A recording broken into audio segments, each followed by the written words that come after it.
मैं doctor S R Kannauje, सहायक प्राध्यापक प्राणी विज्ञान, शासकीय शिवनाथ विज्ञान महाविद्यालय, राजनांदगांव।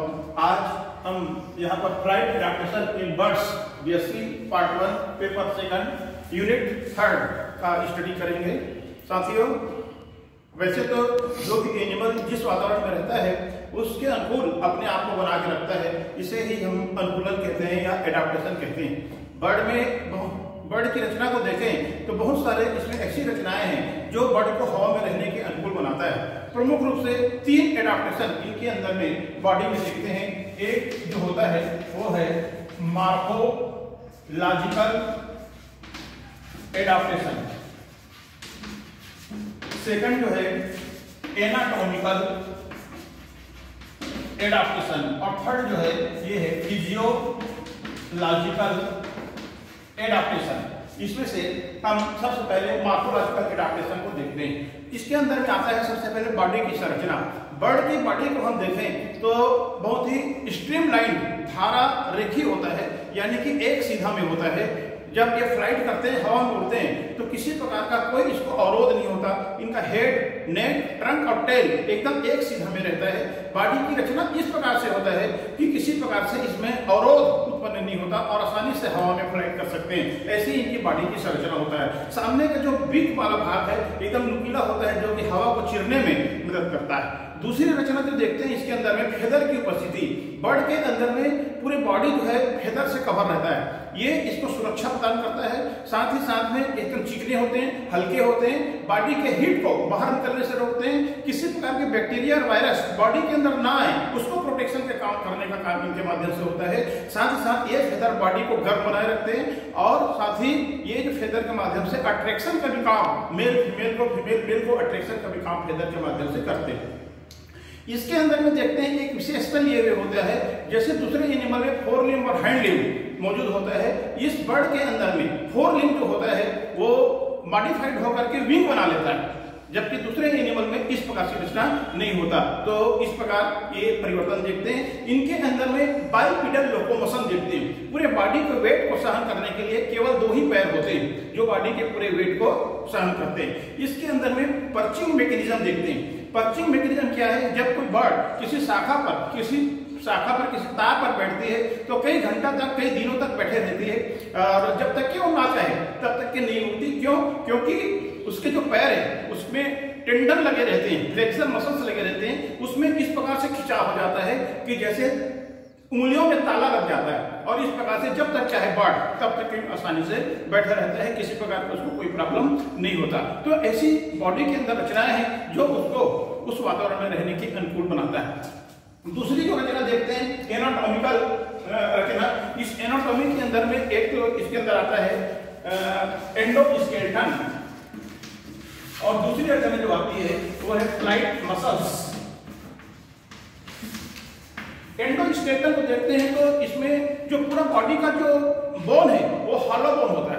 यहाँ तक कि जो स्कल को देखें, खोपड़ी को देखें तो इसके अंदर में बोन की संख्या बहुत ही कम इसके अंदर में देखने को मिलता है। साथ साथ वर्टिबल कॉलम जो रहता है वो वर्टिबल कॉलम यहाँ पर एक विशेष प्रकार का नौका के आकार की रचना बनाने का काम करता है।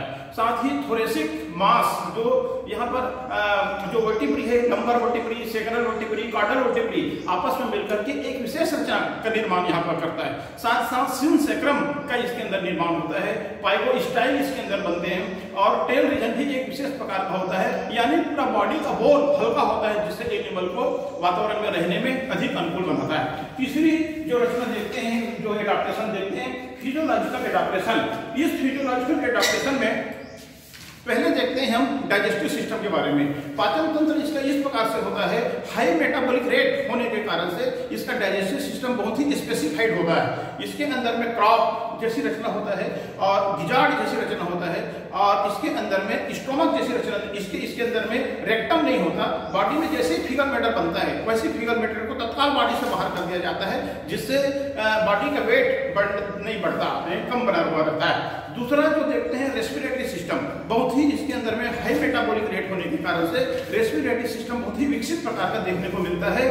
क्यों? क्योंकि इधर ज्यादा हवा में ये एनिमल रहते हैं, इसलिए इसके अंदर में जो लंग्स है वो लंग्स में 9 एयर सैक पाया जाता है, वायु की थैलियां भरी पाई जाती है जिसमें कि हवा भरी रहती है और रेस्पिरेशन करते समय, हवा के अंदर आते समय, बाहर जाते समय इसमें हवा भरे रहते हैं जिससे बॉडी को हल्का बनाने में मदद होता है। सर्कुलेटरी सिस्टम, इसके अंदर में परिसंचरण जो तंत्र देखते हैं बहुत ही विकसित प्रकार का देखने को मिलता है क्योंकि हाई मेटाबॉलिक रेट होने के कारण से इसके अंदर में ये जो कि होम्योथर्मिक एनिमल होते हैं और इसलिए इसके जो हार्ट है वो बहुत विकसित प्रकार के होते हैं। 4 चैम्बर इसके अंदर मौजूद रहते हैं, 2 आरिकल रहते हैं, 2 वेंट्रिकल रहते हैं, यानी कि प्योर ब्लड और इम्प्योर ब्लड बिल्कुल सेपरेट अलग अलग इसके अंदर में देखने को मिलता है। एक्सक्रेटरी सिस्टम को देखते हैं, ये भी विकसित प्रकार के मॉडिफाइड होता है। इसमें एक्सक्रेटरी मटेरियल के रूप में यूरिक एसिड बनता है और ये बॉडी के अंदर कलेक्ट नहीं होने पाता, जैसे ही बॉडी के अंदर बनते हैं वैसे तत्काल बॉडी से बाहर कर दिया जाता है जिससे बॉडी के वेट को हल्का करने में इसको मदद मिलता है। साथ ही साथ इसके अंदर में यूरिनरी ब्लैडर जैसी रचना नहीं होता,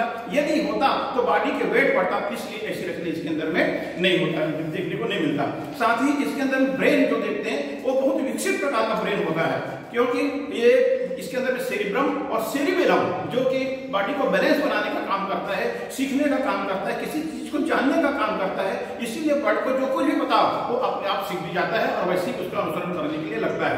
इसके अंदर में आई जो होता है, ऑप्टिक लोब बहुत ही विकसित प्रकार का होता है, बहुत ऊंचाई पर भी बढ़ उड़ते हैं फिर भी नीचे की चीजों को आसानी से देख लेते हैं। तो ब्रेन इसके अंदर में आई जो है बहुत ही विकसित प्रकार के होते हैं। इसके अंदर में रिप्रोडक्टिव सिस्टम को देखते हैं तो बहुत ही मॉडिफाइड रूप से होता है, केवल और केवल लेफ्ट ओवरी और लेफ्ट ओविडक्ट ही पाया जाता है, राइट ओवरी और राइट ओविडक्ट एब्सेंट होता है।